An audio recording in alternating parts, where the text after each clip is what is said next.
Well, apparently I'm shooting on wide angle, I believe so, but there's no real indicator for me to tell me.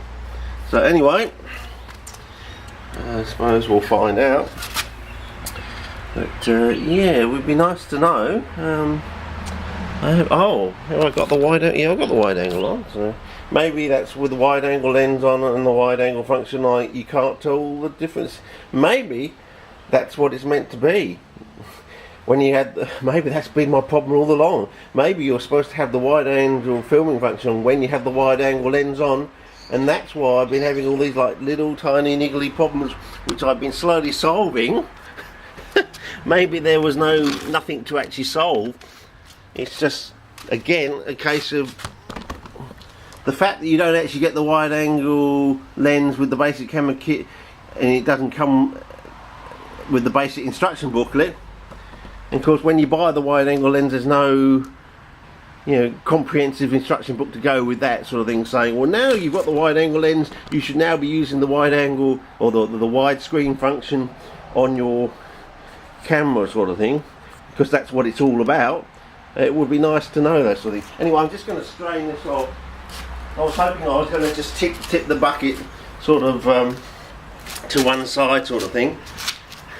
Now I've got it on wide screen with the pixel thing, with the pixelation pixel symbol going. So I have noticed when I transfer photographs over, I've got to turn this thing around and see what I'm doing. See that we're actually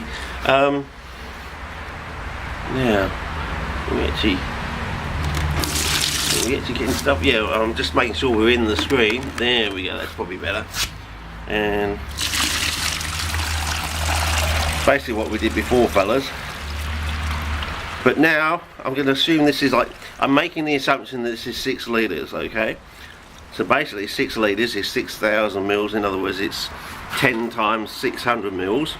So I'm going to add 10 parts of my formula to one of these buckets. So I'm basically just going to tip the water out, and then I was just going to tip it back into this bucket, and I'm going to add 10 parts of my my first formula to here, and then I'm going to do it again with the other bucket, but add the other formula to it. And basically that's mix it up, and then I'm going to add it to my bell jars with the candle, and then also I'm going to add it to I've just got to basically get rid of all that excess water to a certain degree,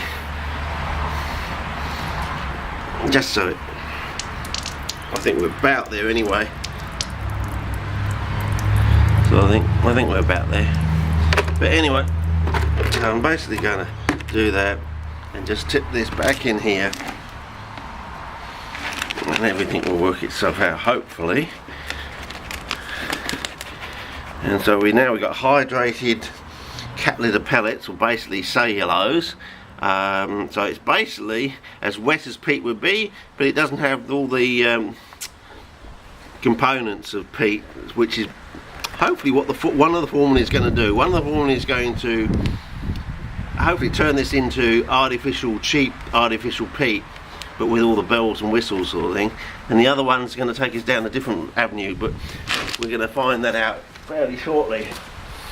Anyway, I better make this clip short, because in case we haven't actually got onto the wide angle function, maybe I should actually go inside now and just check this on the computer and see before I do any more filming, because there's nothing worse than wanting to learn something and finding at the end of the day you've done all these clips and you haven't actually been on the function you wanted to test out. So anyway, over and out for now.